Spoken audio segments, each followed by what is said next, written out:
Asa? Sino ba dapat ngayon?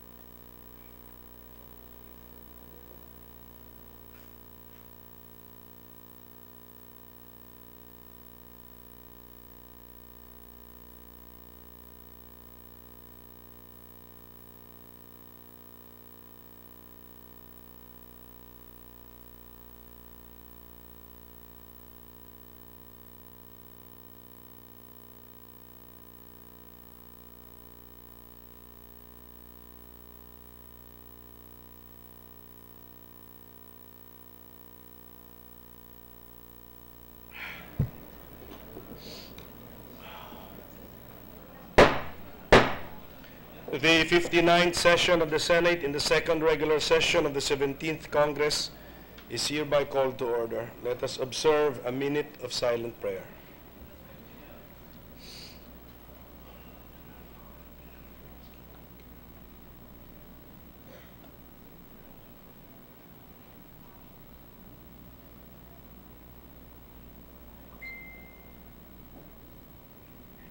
Amen.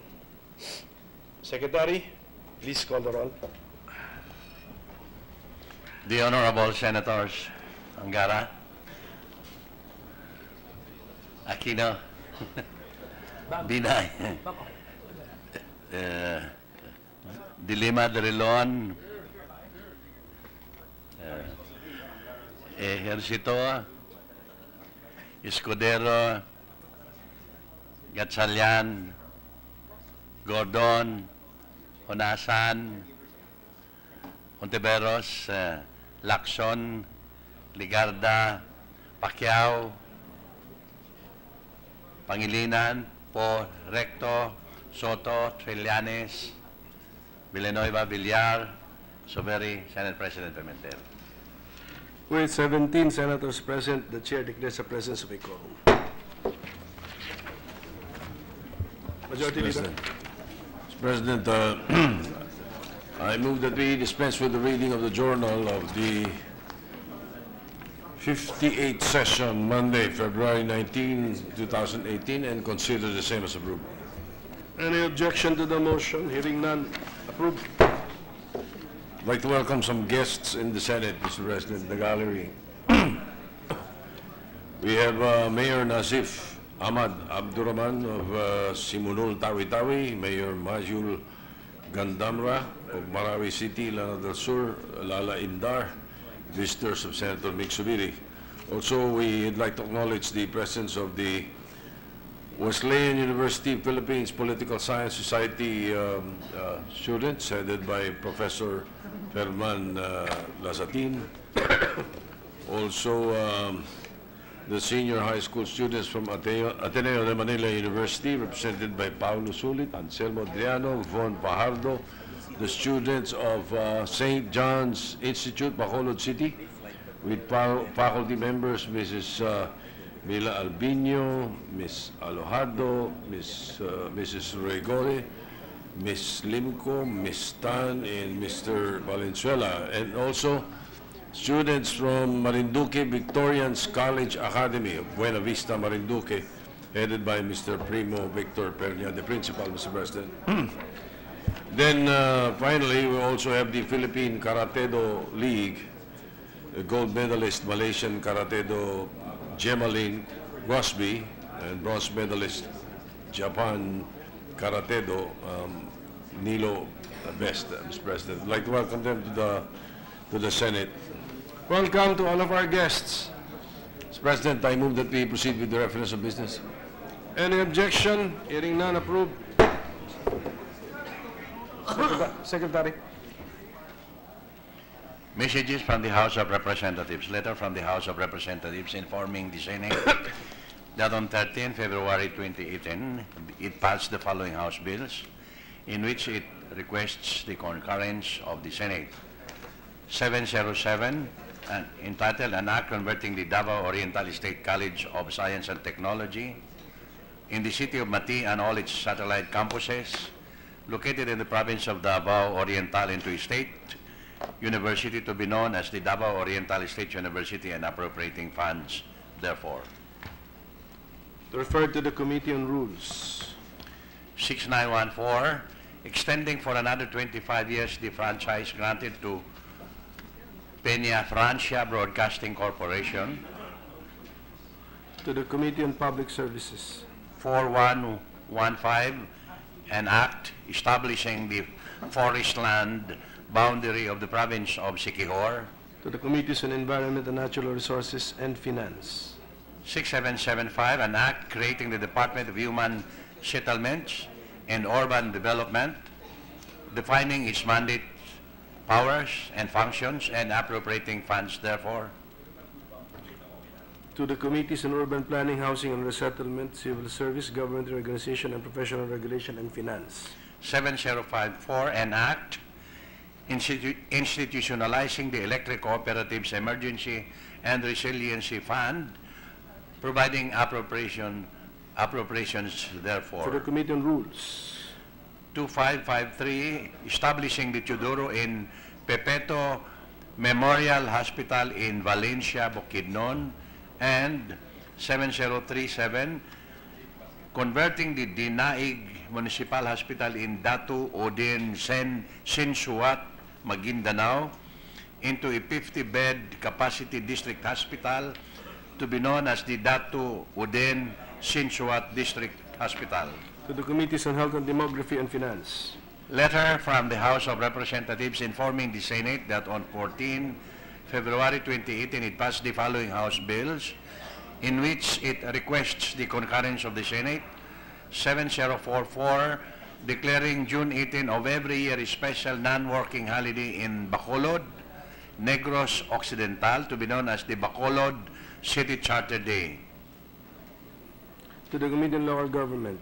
7061, increasing the bed capacity of the Southern Philippines Medical Center in Davao City. 7062, upgrading the Mindanao Central Sanitarium in Pasulbolong, Zamboanga City into a tertiary level hospital. 7063, increasing the bed capacity for tertiary general healthcare of the Dr. Jose N. Rodriguez Memorial Hospital and Sanitarium in Tala, Caloocan City. 7064, increasing the bed capacity of Don Emilio del Valle Memorial Hospital in Ubay, Bohol. And 7065, increasing the bed capacity of the Amang Rodriguez Memorial Medical Center in Marikina. To the Committees on Health and Demography and Finance. Resolutions. 635, resolution urging the Senate Committee on Public Services to conduct an inquiry on the status of airports in the country with the objectives of decongesting the Ninoy Aquino International Airport, identifying measures to address passenger concerns, and realizing the nation's full economic potential. Senator Grace Poe. The Committee on Public Services. 636, resolution urging the Senate Committees on Labor, Employment and Human Resources Development and Foreign Relations to conduct an inquiry in aid of legislation into the recent deaths of Joanna Daniela Dimafelis and Josie Lloren, as well as similar maltreatments and deaths of overseas Filipino workers through the years, with the objective of formulating effective measures and policies to proactively and efficiently assist and protect our migrant workers and their families before, during, and after deployment. Senator Grace Poe. To the Committees on Labor, Employment and Human Resources Development and Foreign Relations. 637, resolution urging the Senate Committee on Agriculture and Food to conduct an inquiry in aid of legislation to determine the soundness of the implementation of the Agricultural Competitiveness Enhancement Fund, or ASEP, by the different government agencies under Republic Act 10848 to promote the competitiveness of our farmers and fisher folks in the advent of the ASEAN integration. Senator Cynthia A. Villar. To the Committee on Agriculture and Food. 638, resolution directing the Senate Committee on Labor, Employment, and Human Resources Development to conduct a re-examination in aid of legislation on the government's migration policies in the wake of continued abuses and exploitation suffered by overseas Filipino workers, with an end in view of promoting the welfare of every Filipino migrant worker, our modern-day heroes. Senator Sani Angara. To the Committees on Labor, Employment, and Human Resources Development and Foreign Relations. 639, resolution directing the appropriate Senate committee to conduct an inquiry in aid of legislation into the alleged irregularities in the distribution of government-subsidized rice by the National Food Authority, with the end in view of ensuring the stability of supply and price of rice. Senator Sani Angara. To the Committee on Agriculture and Food. Additional reference of business. Committee report. Committee report number 242, prepared and submitted jointly by the Committees on Labor, Employment, and Human Resources Development, National Defense and Security, and Finance on Senate Bill number 1698, with Senators Aquino IV, Villanueva, Hunasan II, and Ligarda as authors thereof, entitled An Act Strengthening the Employment Rights for Members of the Citizen Armed Forces or the Reserve Force of the Armed Forces of the Philippines, and for other purposes, recommending its approval in substitution of Senate Bill number 1607, sponsors Senators Joel Villanueva and Paulo Benigno Bam Aquino IV. To the calendar for ordinary business.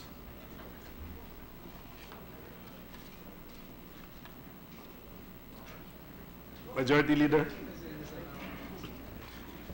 Mr. President, with the permission of the Chamber, I move to transfer from the calendar for ordinary business to the calendar for special orders Senate Bill 1641 under Committee Report 219. Is there any objection? Hearing none, approved. I move to consider Senate Bill 1641 under Committee Report 219. Any objection? Approved. May we ask the Secretary to read the title of the measure? Secretary, please. An act regulating the practice of fisheries profession in the Philippines, creating for the purpose a professional regulatory board of fisheries and appropriating funds therefore. Mr. President, to sponsor the measure, may we ask the Chair of the Committee on Civil Service, Senator Antonio Trillanes IV, be recognized. Senator Trillanes is recognized to sponsor the said measure. Senator Trillanes, you have been recognized.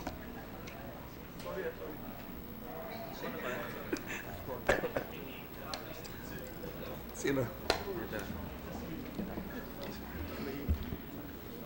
Mr. President, distinguished colleagues, your Committee on Civil Service, Government Reorganization, and Professional Regulation has the honor to sponsor Senate Bill number 1641, otherwise known as the Fisheries Profession Act of 2017, under Committee Report number 219. Mr. President, being an archipelagic country, the Philippines recognizes the importance of fisheries in food production, food security, and national development.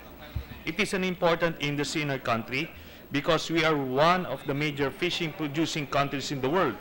However, at present, despite its importance and relevance in food security and the country's economic development, fisheries is considered a mere component or appendage under the agriculture sector. Likewise, in terms of professional practice, the fisheries profession is regulated by the Agriculture and Fisheries Board under the Professional Regulation Commission. Practitioners in the fisheries industry believe that fisheries should be an industry and profession separate from the agriculture sector. They have pointed out that in accordance to the provisions of existing laws, particularly Republic Act 8550 or the Fisheries Code of 1998 and RA 8435 or the Agriculture and Fisheries Modernization Act of 1997, the state is mandated to provide priority attention and support to professionalize the practice of the fisheries profession in the Philippines. These fisheries professionals have technical knowledge and skills in all areas of fisheries, especially in catching, farming, processing, marketing, management, and conservation of aquatic resources and environment. Based on the present setup, candidates for the licensure examination under PRC come from more than 80 fisheries schools. These schools vary widely in terms of their resources, curricular offerings, and amounts of budget support from the government. Many of these schools started as high schools or trade schools, which were later converted to colleges. They continued offering fisheries courses without upgrading their facilities, employing practically the same faculty, many of whom were not trained to teach in college. Your committee believes that it is high time that we address these gaps and the government's shortcomings in the fisheries profession by creating a professional regulatory board and legal framework for the profession.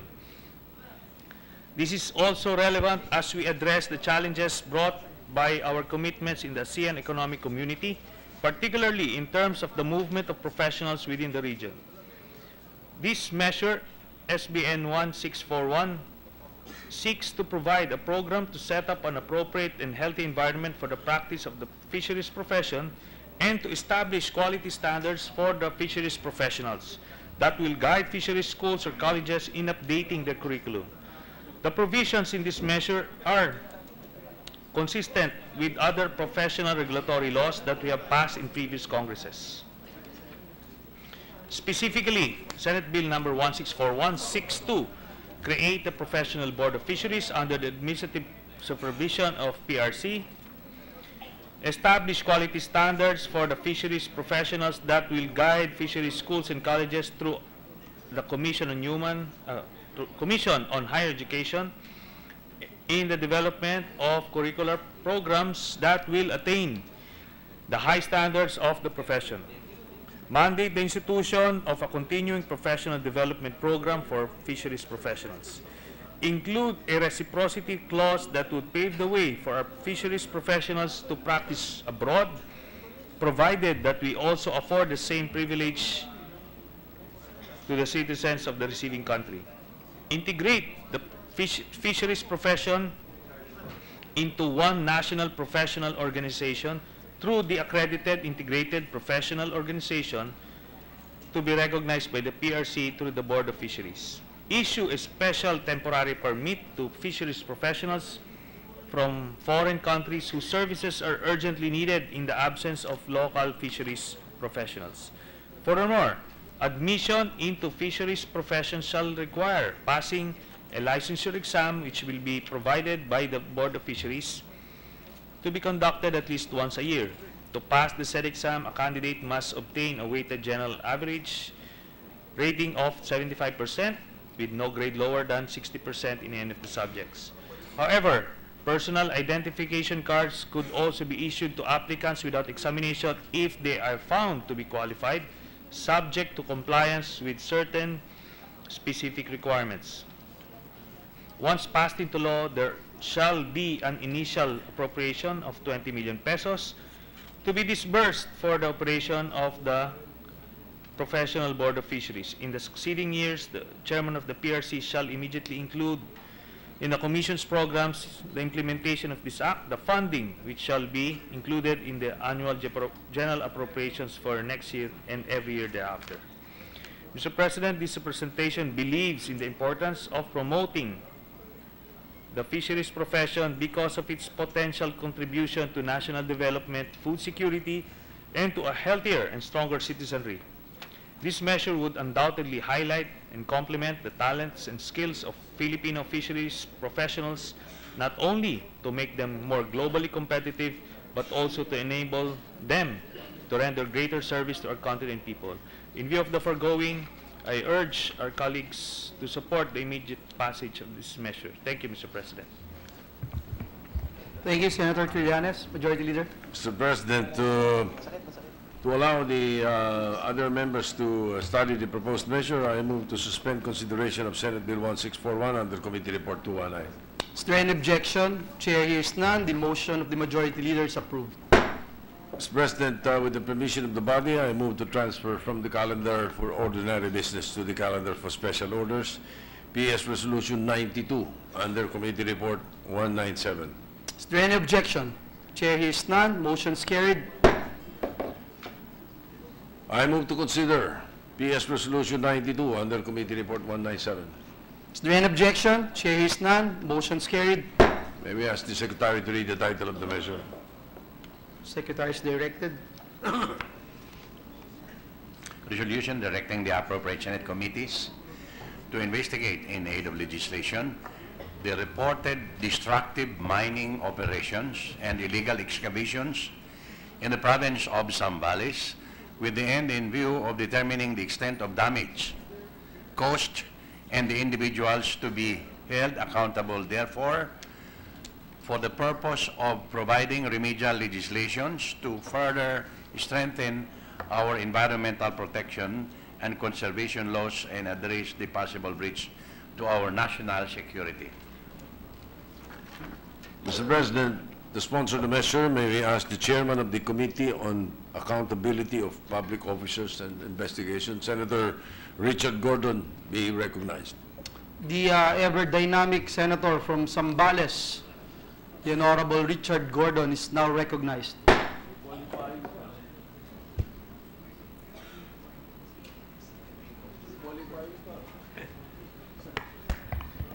Thank you very much, and for the kindness of the acting presiding chair, the Honorable and Irrepressible Congressman, Senator from Bulacan. Good afternoon, colleagues. Today I rise to sponsor Committee Report number 197 and its attached bills. Senate Bill number 1633, entitled An Act Amending Section 9 of Presidential Decree 1586 by increasing the penalties thereof,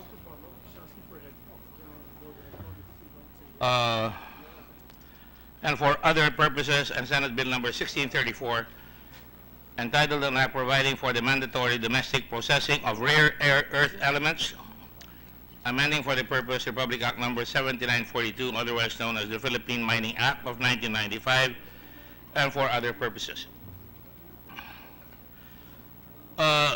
Some of us may not be aware that one of the governing principles in the Philippine Mining Act is our adherence to the principle of sustainable development in mineral resource exploration, development, utilization, and conservation. This principle is premised on the fact that the use of mineral wealth shall be pro-environment and pro-people in sustaining wealth creation and improved quality of life, not only for the present, but also for the future generation. However, as early as 2012, concerned citizens of Santa Cruz, Zambales, a coalition of residents from affected mining areas reported that nickel ore mining has resulted in adverse effects and posed continuing threats to the government and well-being of the affected communities. Even months ago, we heard about exposés and complaints about alleged illegal mining activities in Zambales. Subsequently, proposed Senate Resolution number 92 was filed by the Honorable Senator Pambilo M. Lacson, entitled Resolution Directing the Appropriate Senate Committees to Investigate in Aid of Legislation the reported destructive mining operations and illegal excavations in the province of Zambales, with the end in view of determining the extent of damage caused and the individuals to be held accountable. Therefore, for the purpose of providing remedial legislations to further strengthen our environmental protection and conservation laws and address the possible breach to our national security. Thus, the Committees on Accountability of Public Officers and Investigations, Blue Ribbon, and Environment and Natural Resources have conducted an inquiry in aid of legislation into the reported destructive mining operations and illegal excavations in Zambales, as well as took a look into allegations of breaches of our national security. The committees conducted a total of 3 public hearings, which were on September 15, 2016, October 17, 2016, and November 23, 2016.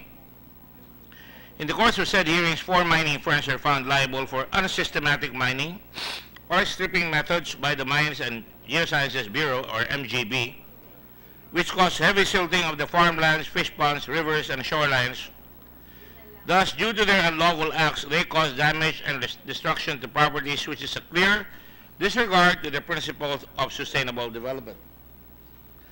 The multidisciplinary team of the NGB informed the committees that 1. Benguet Corporation Nickel Minings Incorporated, 2. Eramen Minerals Incorporated, 3. Filipinas Mining Corporation, LNL, Archipelago Minerals Incorporated, and 4. Zambales Diversified Metals Corporation have all violated Section 39V of the revised, or 5 of the revised IRR of RA number 7942, or the Philippine Mining Act of 1995, which states that the contractor shall utilize the best available, appropriate, and efficient mining and processing technologies.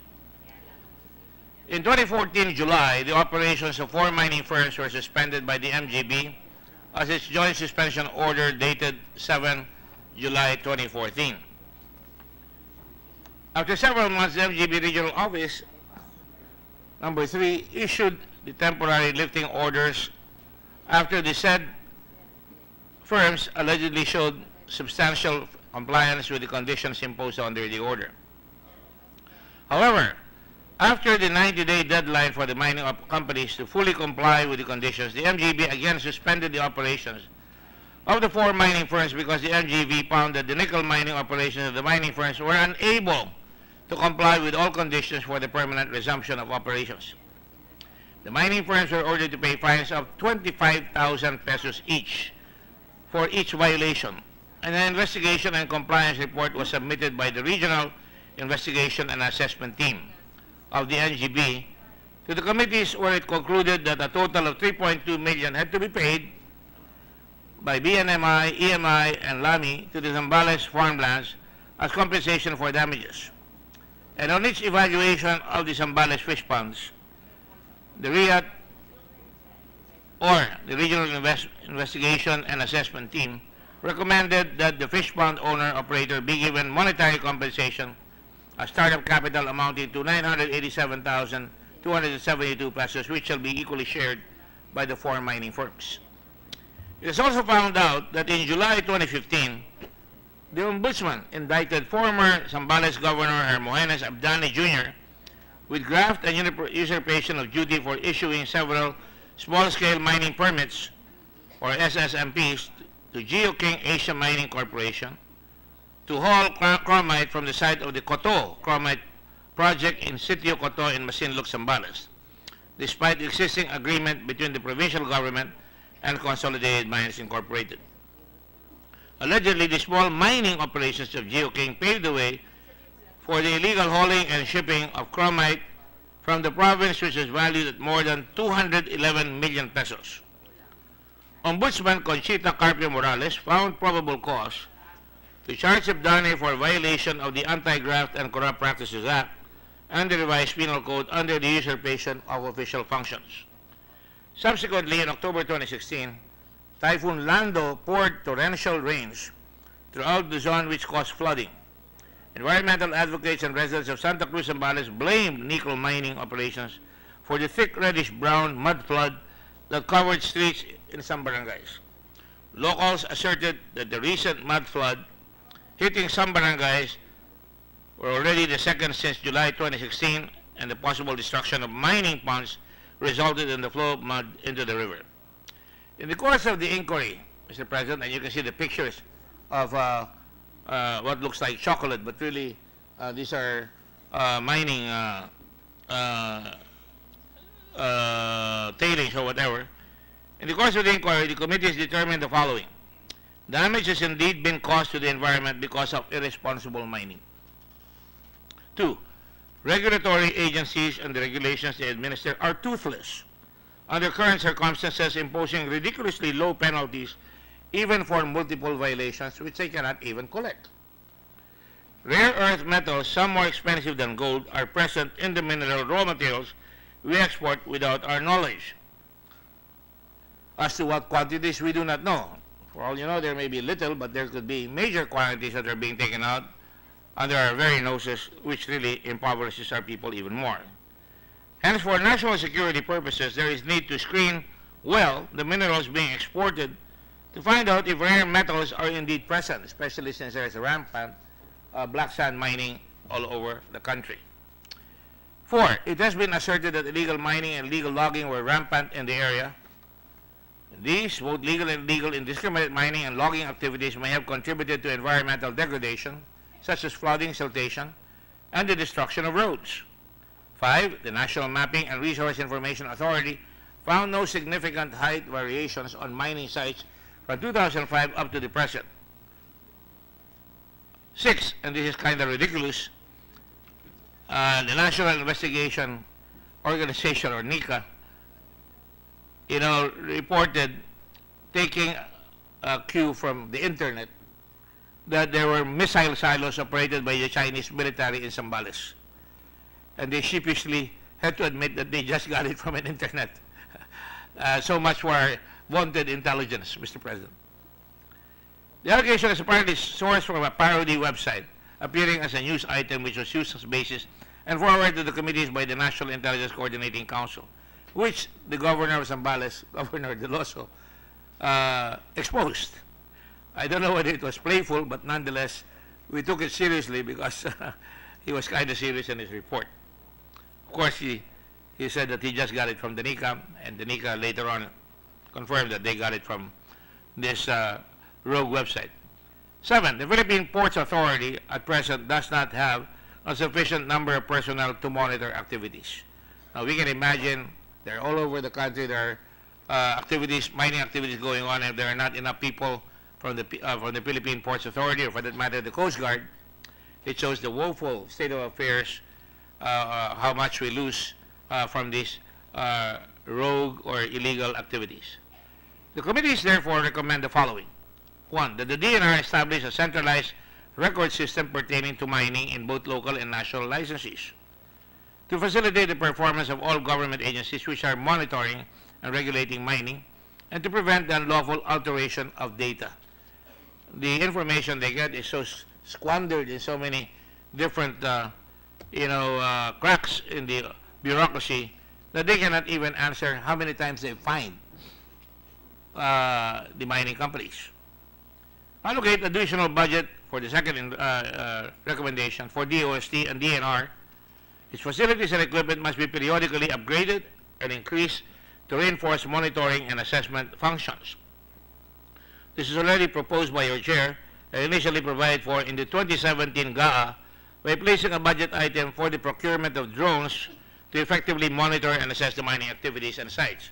They claim they don't have enough personnel, so we said, why don't you use drones? And one of these drones we showed could actually do the job by showing what is going on top of the mountains without having to, scale the mountains where the mining activities are being undertaken. So initially there was 100 drones procured by the MGB or by the DNR.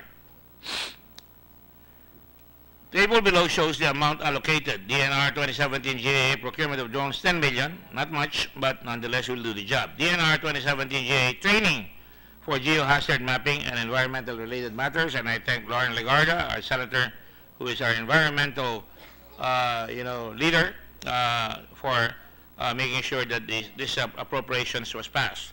The OSC 17 GAA procurement of portable X-ray fluorescence spectrometer and upgrade of inductively coupled mass spectrometer, for a total amount of 12 million. The DNR should submit a quarterly report to Congress by providing detailed account on the compliance of mining companies with our existing laws and the terms and conditions of the mineral agreements, and make recommendations in areas needing legislative action. 4, for the concerned agencies and stakeholders to begin the discussion on perpetual liability of mining companies to ensure that costs to repair whatever ill effects the activity causes are imposed upon those who have exploited our resources.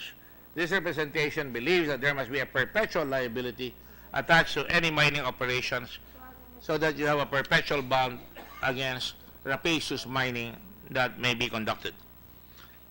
5, forewarn NICA to be extremely cautious in issuing and using reports, since they are mandated to be the focal point for the direction, coordination, and integration of government activities involving national intelligence, and the preparation of intelligence estimates of local and foreign situations for the formulation of national policies by the President. Thus, given the mandate, the NICA should be more careful since the issues pertain to our national security. The sloppy work they have revealed cannot anymore be tolerated. In fact, I don't know if the Senate is in possession of intelligence material. We have to rely on our geographic backgrounds to find out that there is already islands that have been made into airfields by the Chinese, and they could be in our country in 15 minutes with the use of these airfields. This is something that requires an intelligence assessment. Of course, this is not part of it, but yesterday we raised this in the hearing involving the frigates. 6, for the DOST to establish a national testing laboratory for rare earth elements so that ideally before minerals, ores, and others are exported to other countries, there must first be a required inspection by the Mines and Geosciences Bureau to determine whether more valuable and more expensive elements are present, i.e. vanadium, cobalt, scandium, and or other rare elements. I must admit though, in my meetings with the mining community, they say there are very limited sources of scandium in our mines, but nonetheless, we never know whether that would be accurate. We must know what we are selling to avoid being shortchanged. In this case, caveat venditor, not just caveat emptor, but the principle of caveat venditor, let the seller beware, must be emphasized. 7, to examine, enhance, or modernize intelligence gathering systems. 8, there must be assigned qualified PPA personnel in all private ports to monitor importation activities, Mr. President. Along with the committee report, the committees also submit its two proposed bills, Senate Bill number 1633 and Senate Bill number 1634, as earlier stated. The first aims to increase the penalties in mining violations as provided in Section 9 of PD 1586 to 500,000 to 2 million pesos from the previous amount, which should not exceed 50,000, while the latter aims to conduct mandatory domestic determination or processing of rare earth elements before its exportation. This was also done in consultation with the Mining Association, and they agree. Thus, although the mining industry has a significant role in the Philippine economy because it brings jobs and revenues, create infrastructure, provide electricity, which all aim in contributing to economic progress, we must still, however, be sensitive and aware to the known environmental impacts of mining. Indiscriminate and untrammeled mining activities have contributed to environmental degradation and destruction of roads. I am no stranger to disasters, and many of the disasters I've seen in my lifetime are caused by indiscriminate logging, environmental degradation, and the like. Of course, we're all aware of the other incidents in Mindoro or Marinduque and other places that have occurred due to mining activities. If these continue, more damage will be caused and worse deaths can occur, and we do not want this happening. What we need, it's becoming tart, is responsible mining and advanced technologies. Mining need not be stopped, but it must be adequately regulated. We should focus our efforts not on stopping the mining industry, but only on those activities that are illegal and which pose great danger to the environment, public health, safety, and welfare. Thank you, and again, good afternoon. Thank you, Senator Gordon. Mr. Majority Floor Leader. Mr. President, to give time to the members to study the committee report, I move to suspend consideration of Committee Report 197, Mr. President. Is there any objection? Chair hears none. Motion is carried. May I request that we also Senator do Gordon? consideration of the two bills, Mr. President, that we propounded, and Senator Villar, head of the Committee on Mining, on Natural Resources, has already agreed to sponsor the same measures. Thank you. It's duly noted. Mr. Majority Leader. We have a 1-minute suspension, Mr. President. Session is suspended for a minute.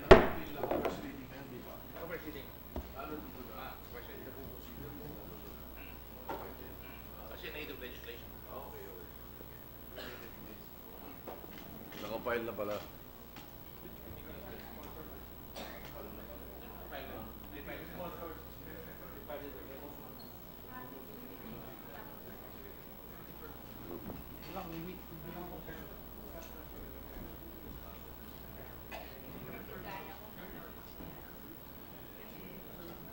May file na yan, dalawa yan. May file.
Mr. President, with the permission of the body,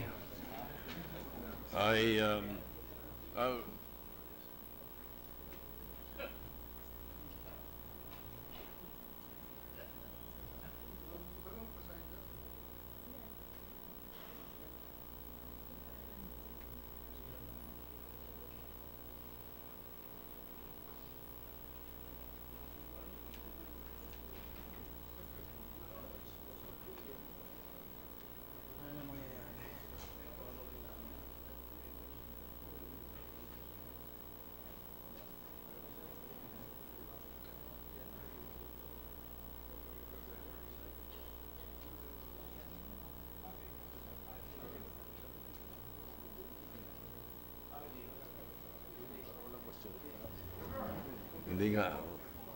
Ready to resume, Mr. President. Session is resumed. Because nangyari ng jam.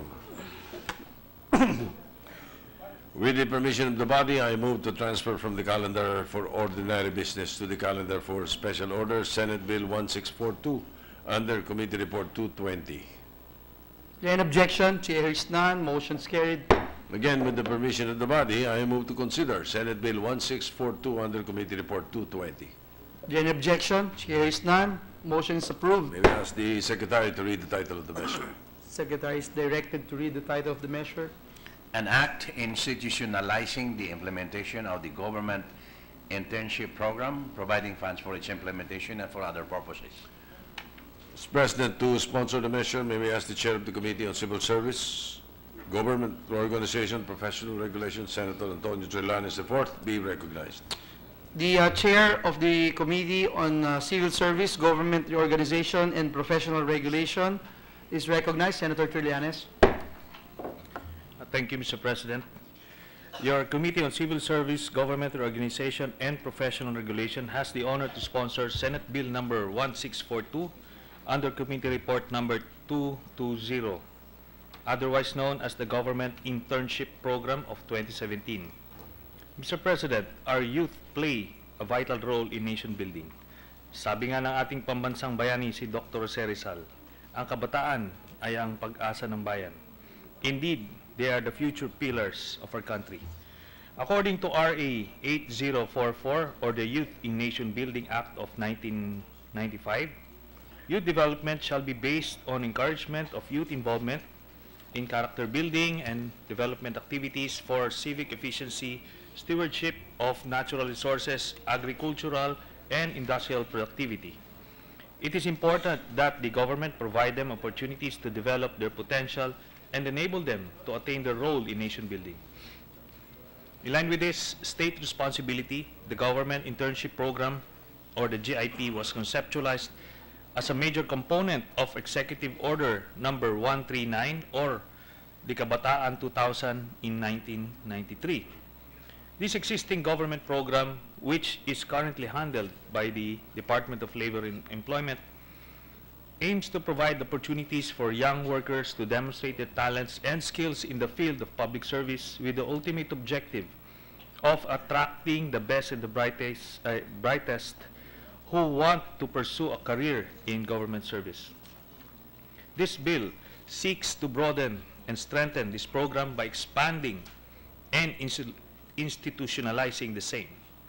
This measure will provide wider training and relevant opportunities among the youth in developing their talents and skills, while at the same time giving them financial aid for their educational needs. Under this measure, the Civil Service Commission will now serve as the GIP manager that shall provide technical and administrative assistance to the concerned institutions, but also primarily in charge of the implementation and institutionalization of the program. The CSC shall establish a GIP unit in its central, regional, and field offices. Moreover, all concerned institutions who will be hiring interns are also required to designate a GIP desk officer who shall ensure that all required processes are met and who will provide periodic reports to CSC. The internship period shall be for a period of 3 months to 6 months at most. An intern can be a beneficiary of this program only once. Upon entry into the program, interns shall be provided with a stipend amounting to 75% of the existing salary grade of Step 1 Salary Grade 1 of the current government salary standardization law. The said compensation shall be non-taxable.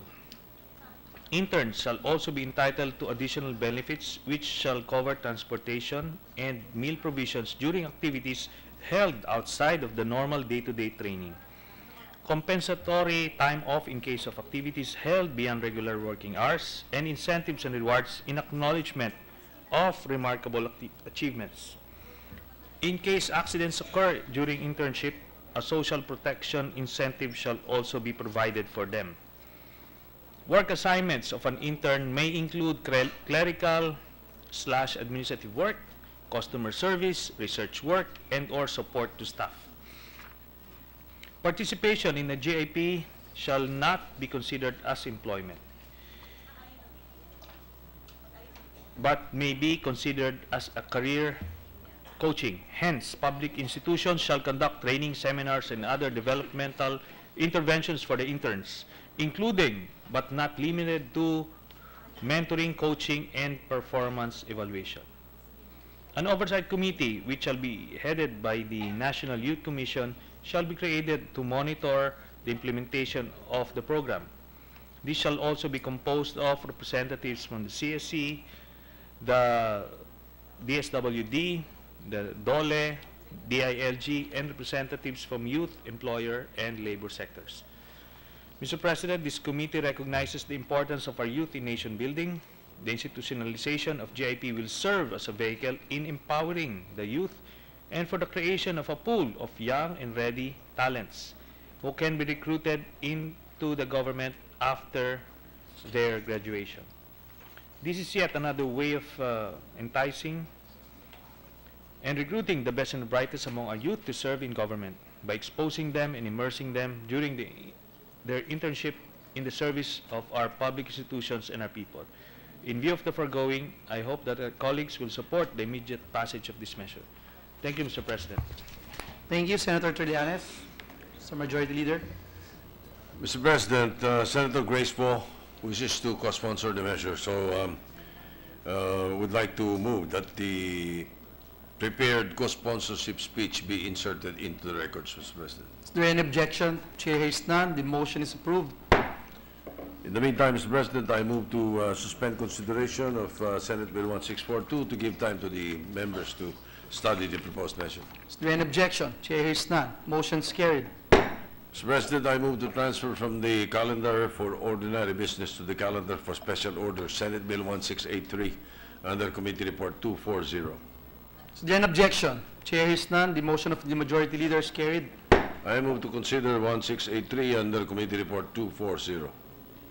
Is there an objection? Chair hears none. Motion is carried. May we ask Secretary to read the title of the measure? an act granting benefits and privileges to former presidents and vice presidents of the Philippines or their surviving spouses, amending for this purpose Republic Act number 5059, repealing Republic Act number 2087, and for other purposes. Mr. President, to sponsor the measure, may we ask the Chair of the Committee on Civil Service, Senator Antonio Trillanes IV, be recognized. The hardworking Senator, Chair of the Civil Service, Government Reorg and Professional Regulation, Senator Trillanes, is recognized. Thank you, Mr. President. Your Committee on Civil Service, Government Organization, and Professional Regulation has the honor to sponsor Senate Bill number 1683 under Committee Report number 240, otherwise known as the Former Presidents and Vice Presidents Benefits Act of 2018. Under RA 5059 and RA 2087, former presidents and their widows are provided a life pension amounting to 40,000 and 24,000 pesos respectively, as well as franking privilege. As former highest officials who led the country and served our people, they are similar to our retired government employees who relentlessly serve our country. They are entitled to certain benefits and privileges to help them as they transition back to their lives as normal citizens. From time to time, however, we know that former presidents are often required to perform post-presidential and quasi-public duties. We are all aware that former presidents do not cease in performing many of their public responsibilities even after leaving office. It was in this light that the proposed legislative measure and previous laws in this regard have been approved and or enacted. These other laws, however, were passed as far back as 1958 and 1967. Thus, there is a compelling necessity to update and upgrade the same in order to cope with the inflation and spiraling costs of commodities since these laws have been passed, as well as to cope with the demands and needs of our changing times. This bill, Senate Bill number 1683, seeks to update and integrate these old laws and include the coverage of former vice presidents and their spouses and family members. As proposed under this measure, all former presidents and vice presidents will be entitled to benefits and privileges as long as they were not removed from office through impeachment, have not been convicted by final judgment of any crime involving corruption or moral turpitude, have not accepted any appointive employment, or have not run for any elective position in government after completing or ending the respective terms of office as president or vice president. Each former president and vice president shall receive a tax-free retirement pension equivalent to the salary of the incumbent president and incumbent vice president respectively. Likewise, the Presidential Security Group shall be mandated to provide them with adequate personal security and protection detail of at least 3 personnel to be headed by a security personnel of their choice. All mail matters of the former president and vice president shall be received, transmitted, and delivered free of postage. Moreover, they and accompanying person will also get 50% discount on all public transportation and costs of foreign travel. The immediate family members of the former president and vice president shall also receive benefits which includes personal security and protection detail of at least 3 personnel for the children until they reach the age of 21, and for the surviving spouse until the remainder of his or her life, or until he or she remarries. Full scholarship for at least 1 child under 21 years old in any course in any state college or university. In case the former president and vice president dies, his or her surviving spouse shall receive a tax-free retirement pension equivalent to the salary of the incumbent president and vice president.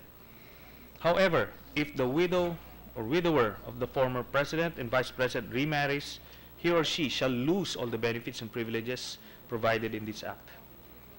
The amount necessary for the proper implementation of this act shall be included in the included by the DBM in the Annual General Appropriations Act upon approval hereafter and every year thereafter.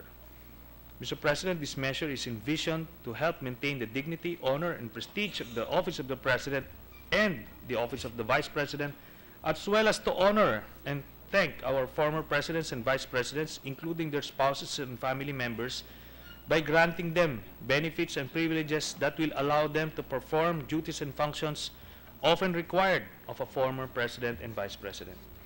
Ultimately, this measure is also a way of showing the people's appreciation for the service rendered and or the contributions made by our former presidents and vice presidents in nation building and in promoting and advancing the people's welfare during their respective terms of office. In view of the foregoing, I urge our colleagues to support the immediate passage of this measure. Thank you, Mr. President. Thank you, Senator Trillanes. Mr. Majority Floor Leader. Mr. President, to give time to the members to study the proposed measure, I move to suspend consideration of Senate Bill 1683. Is there an objection? The Chair hears none. Motion is carried. With the permission of the body, I move to transfer from the calendar for ordinary business to the calendar for special order Senate Bill 1684 under Committee Report 241. Is there an objection? Chair hears none. The motion is approved. I move to consider Senate Bill 1684 under Committee Report 241. Is there an objection? Chair hears none. Motion is approved. May we ask the Secretary to read the title of the measure? The Secretary is directed to read the title of the measure. An act declaring the conferment of a doctorate degree as equivalent to entry-level career executive service officer eligibility in the civil service. To sponsor the measure, again, may we ask the Chair of the Committee on Civil Service, Senator Antonio Trillanes IV, be recognized. Yes, again, we recognize Senator Trillanes. Maraming salamat, Mr. President. Your Committee on Civil Service, Government Organization, and Professional Regulation has the honor to sponsor Senate Bill number 1684 under Committee Report number 241.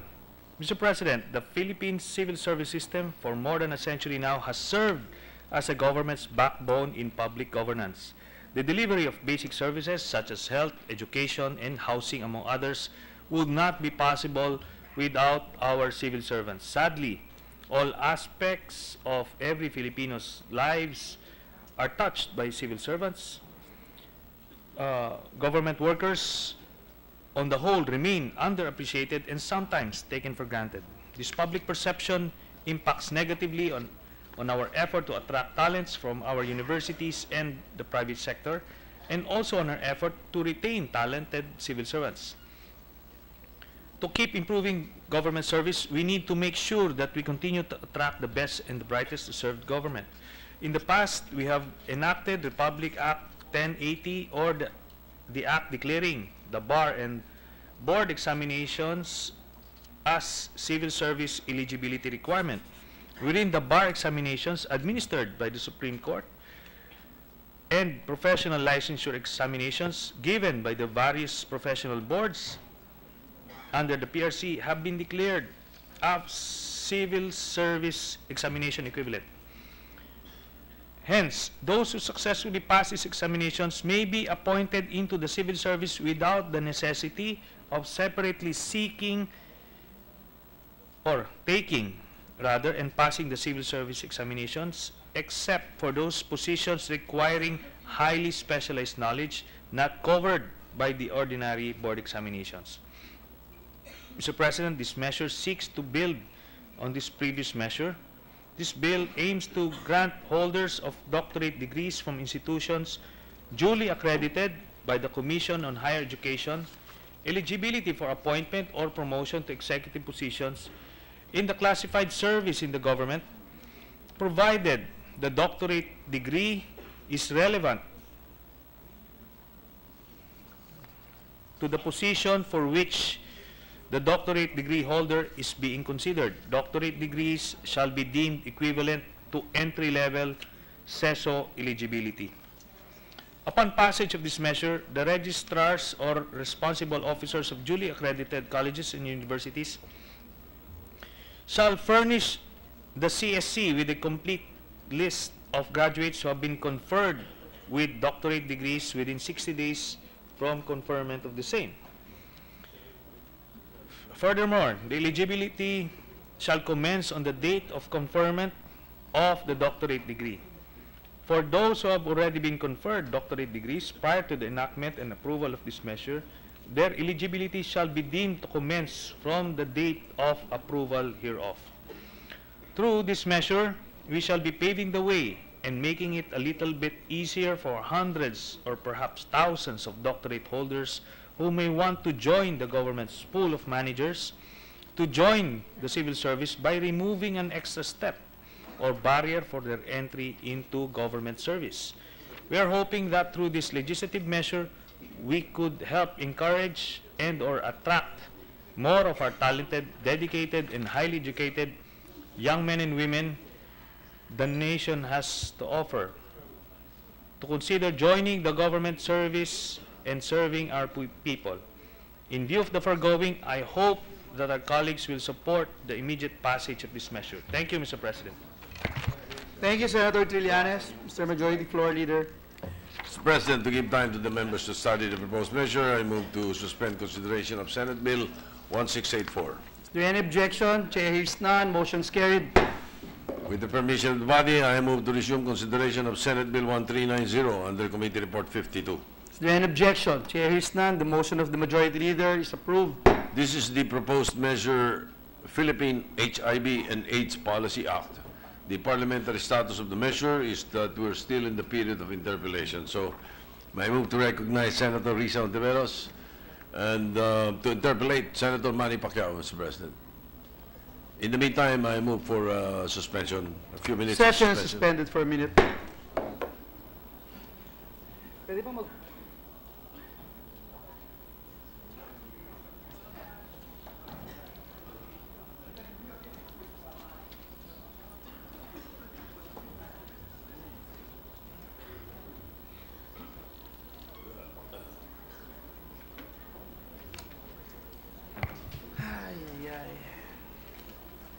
Pengi naman itong cocktail nito.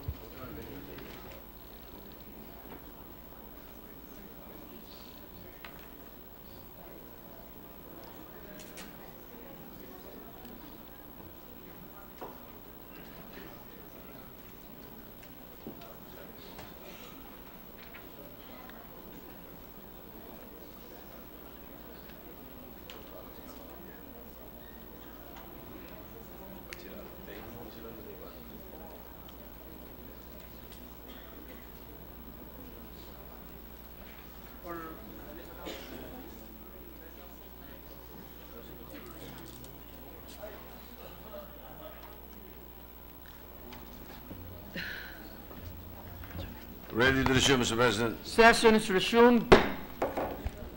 Mr. President, before the break, there was a pending motion. I reiterate the motion, call for the question, recognize the sponsors, Senator Risa Ontiveros, and to interpolate Senator Manny Pacquiao.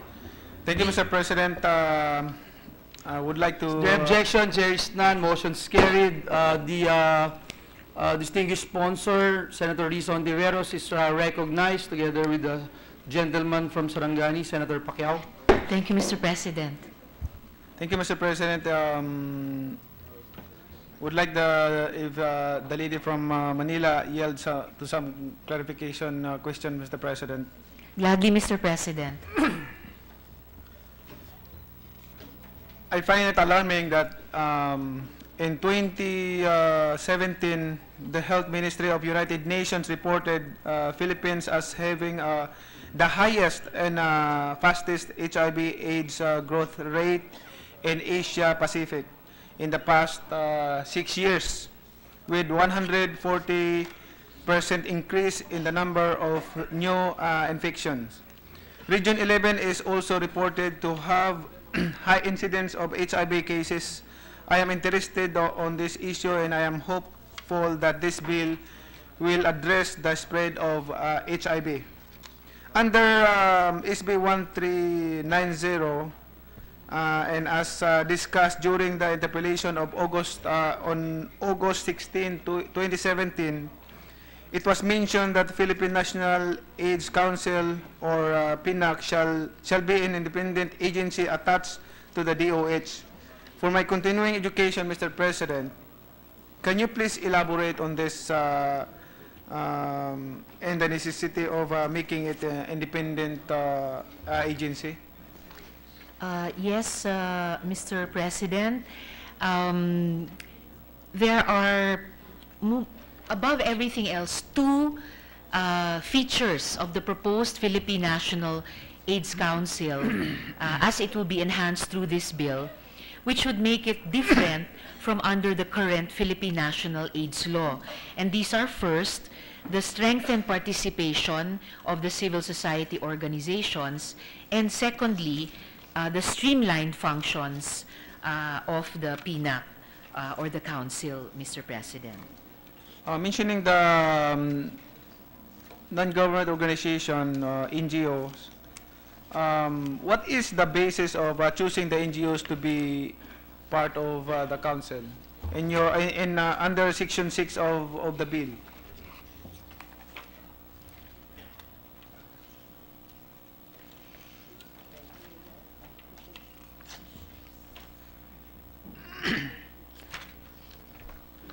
Mr. President, the civil society organizations that are contemplated by this bill to be included or to continue to be included in the PNAC in order to strengthen the current formulation and therefore eventually implementation of the Philippine National AIDS Law are civil society organizations that would span organizations made up of and organizations representing especially the key affected populations in the Philippines, as well as professional or health service providers who have been working as partners with the community of persons living with HIV/AIDS in the Philippines. And the basis of their continued inclusion or their additional inclusion in the PNAC is, as in any other national council,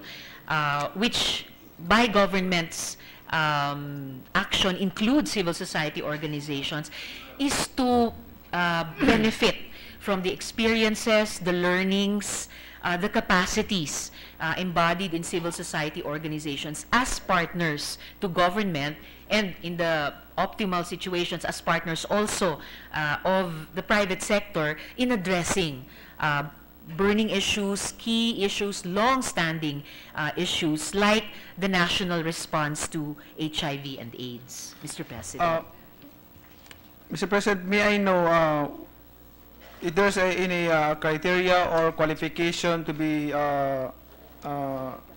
part of the council, to be choosing of to be part of the council?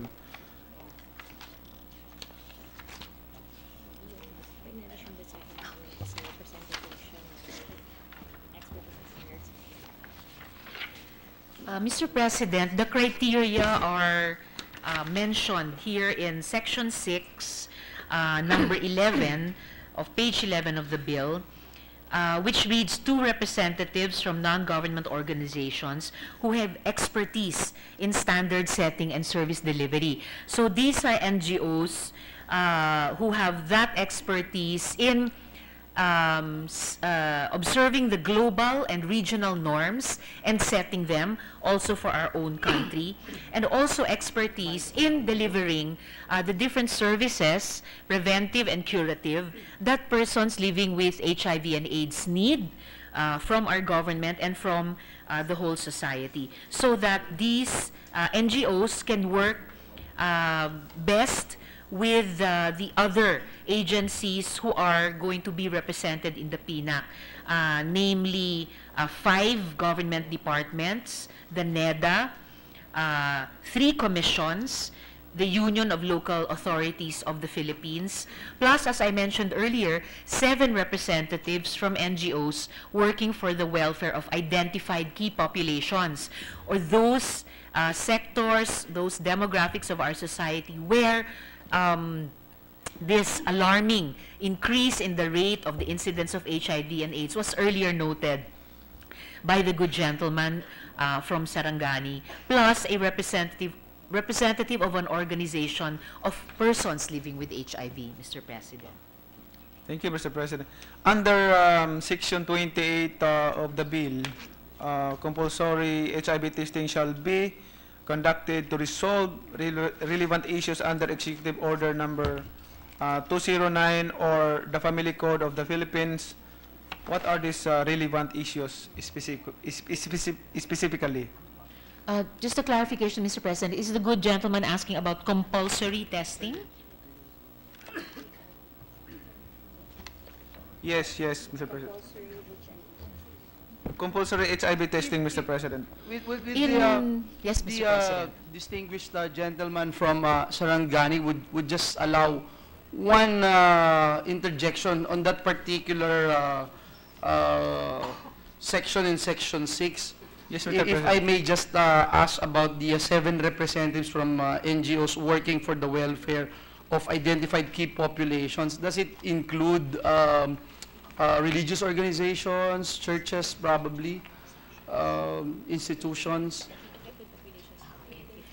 Will Mr. it be Mr. be part of President, it? since the description of that representative is working with and for key affected populations, the bill currently does not include religious communities. Rather, yes, but if they are working for and with the key affected populations, then it can be contemplated, they can be contemplated to be included. For example, in the bill, Mr. distinguished President. sponsor, Gawad Kalinga, for instance, is a known NGO working for the welfare of some of the I mean, if you talk about in the communities, and will they be part? Can they be part of these 7 representatives from NGOs? Following that example, Mr. President, currently Gawad Kalinga's expertise is in standards and service delivery on housing and community development built around the core competency of housing.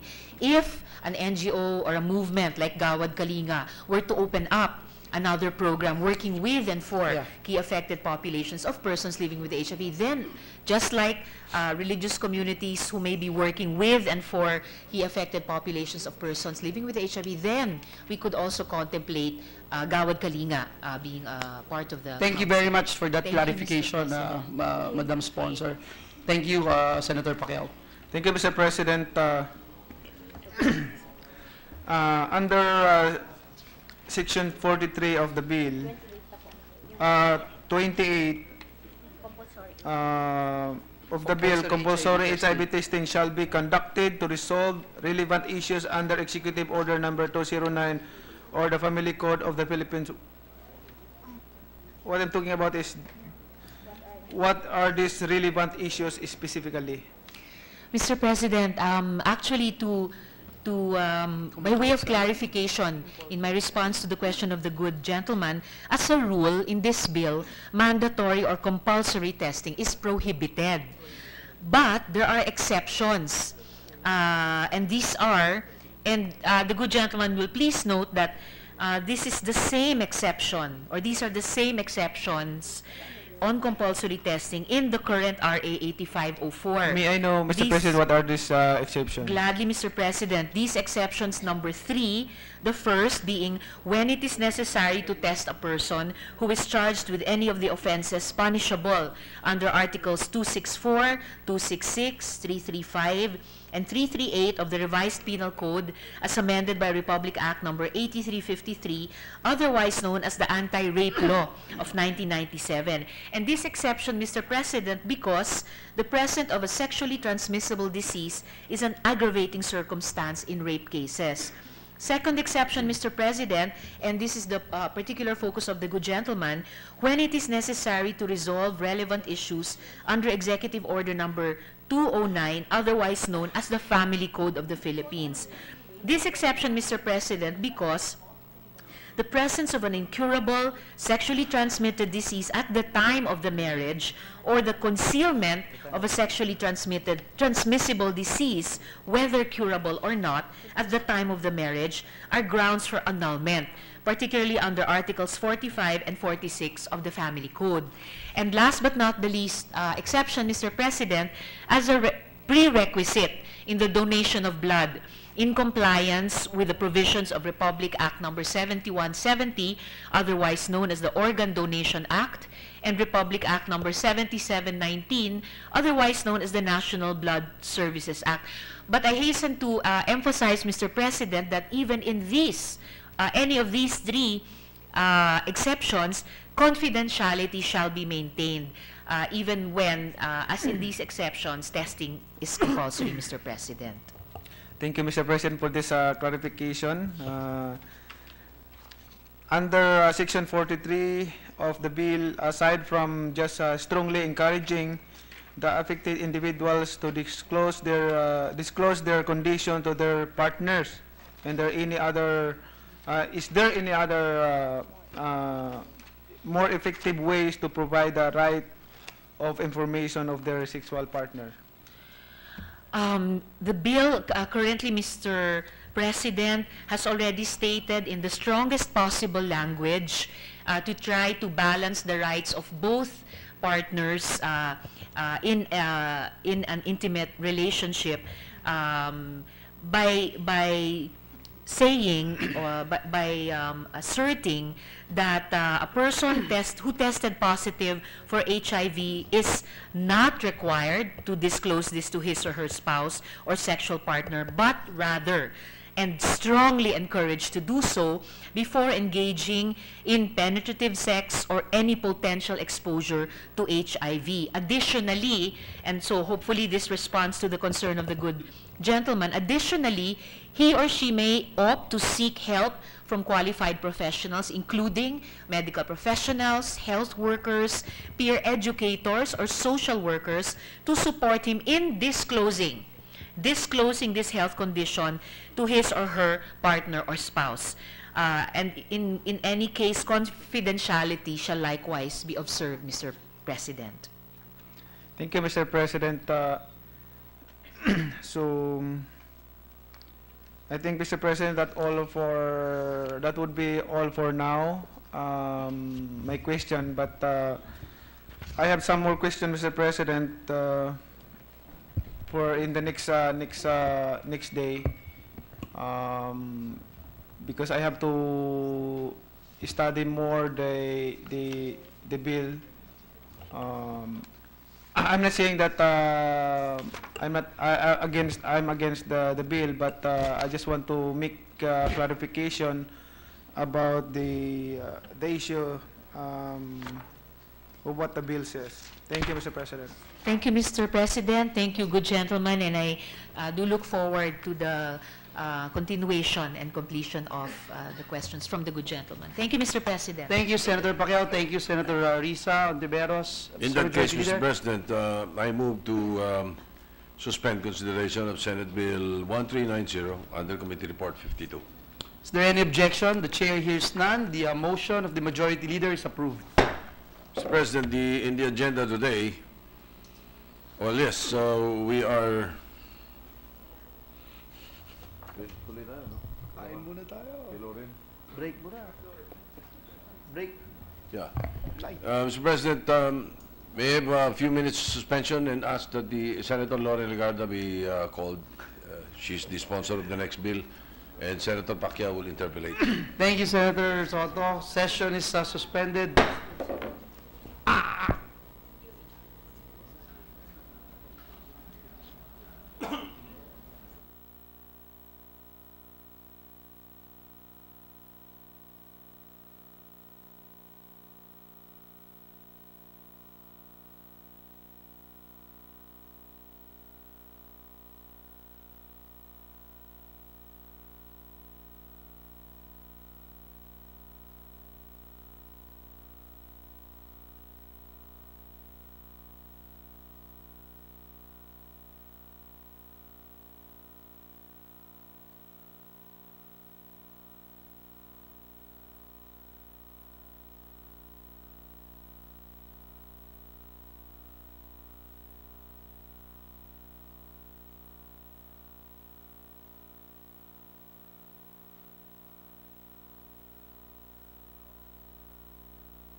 Wala ata si Manny.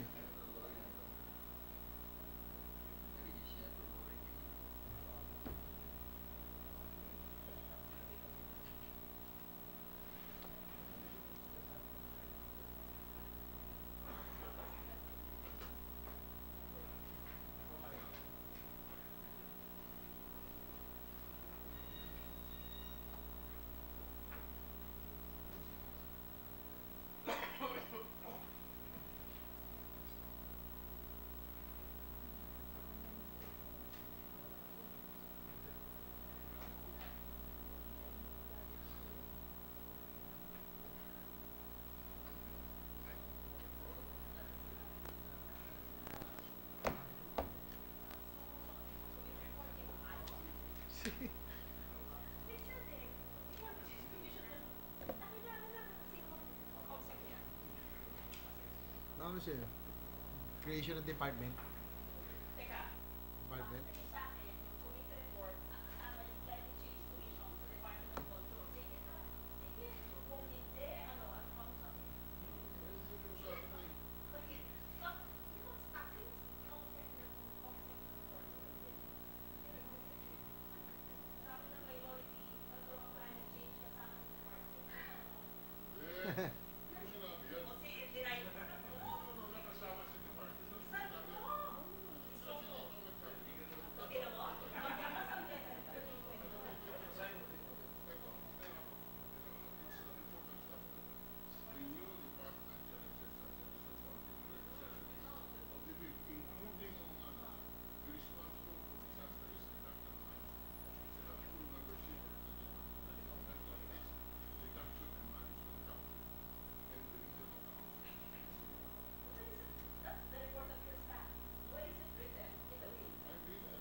JB.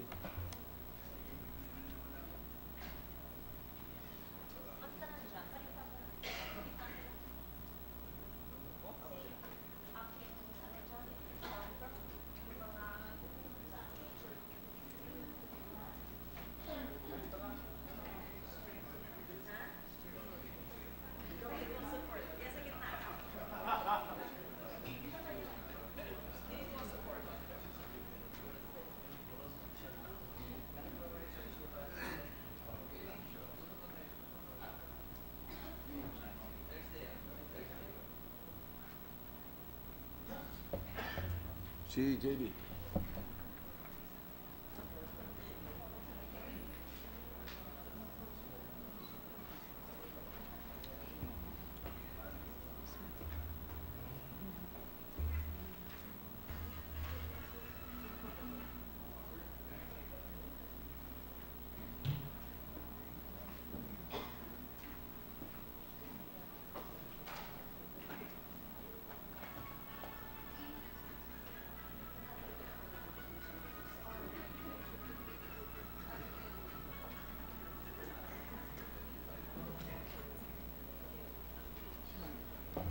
We ready to resume, Mr. President? Session resumed. Mr. President, tawag ko na ba to?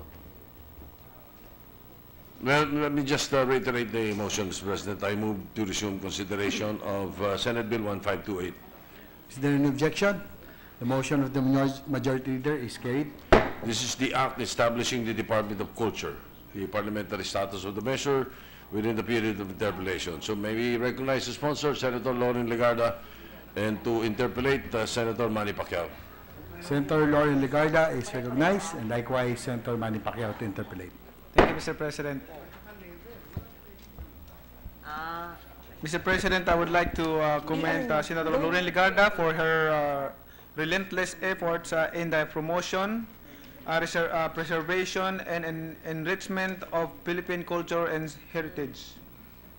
I only have two clarificatory questions for the lady from Antique. If she yield to some question, Mr. President. Yes, of course, Mr. President, I would be more than willing to enlighten the good senator from Sarangani on the Department of Culture bill.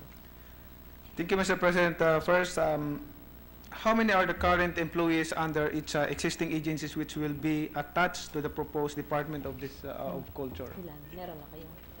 Huh? That's all the under NCA right now. Wait, tapos tabi ko. 1,760. That's plantilla.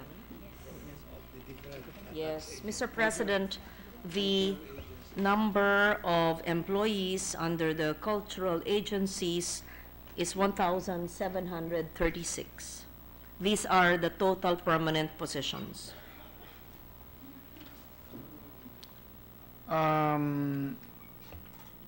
What is the primary purpose of this of the proposed Department of Culture? Well, the Department of Culture seeks to formulate and to implement national policies, programs, plans, guidelines for the protection, preservation, regulation, development, to ensure overall consistency, effectiveness, efficiency, and conformity with the policies of the state with regards to culture. We seek to mainstream into the government's development agenda, particularly in the desired outcome of the plan Ambisyon Natin to build a high-trust society and establish Filipino rootedness in the community and its culture, to respect and support our cultural expressions that contribute to strengthening the social and human capital of a community and fosters trust in public institutions. Cultural services and resources will be made accessible to all and push for regional cultural development. It's also essential to have a lead government body to coordinate all efforts and activities of promoting national identity and culture and to mainstream culture in national development policy. Thank you, Mr. President, and thank you, my colleague, for this clarification. Brilliant lady from Antique. Actually, I'm not against the bill, but in fact, I support and request, Mr. President, I would like to manifest that I am in full support of this Senate Bill number 1528, an act establishing the Department of Culture.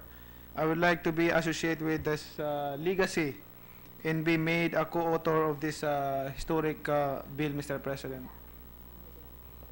I would like to thank the senator from Sarangani. In fact, the Bilaans of Sarangani, that's the indigenous group in your province in Region 12, have one of the richest cultures, not just in weaving, but both in their tangible and intangible heritage. And I'm sure they will greatly benefit from the establishment of a Department of Culture which seeks to promote regional cultural development. Thank you, Mr. President. For the information of everybody, is my wife is a Hapla di Blaan, so Jinky. So that's why I fully support of this bill. Thank you. Thank you and very I want much. to be co-author for this bill, Mr. President. Thank you. Thank you. That is noted, and at the proper time, we will manifest the co-authorship of the good senator from Mindanao. Thank you, Mr. President. Thank you. Majority Leader. Mr. President, there are other members who have signified their intention to interpolate, and therefore I move to suspend consideration of Senate Bill 1528 under Committee Report 137. Perhaps we can take this up tomorrow. Is there any objection? There being none, consideration of Senate Bill number 1528 under Committee Report 137 is hereby suspended.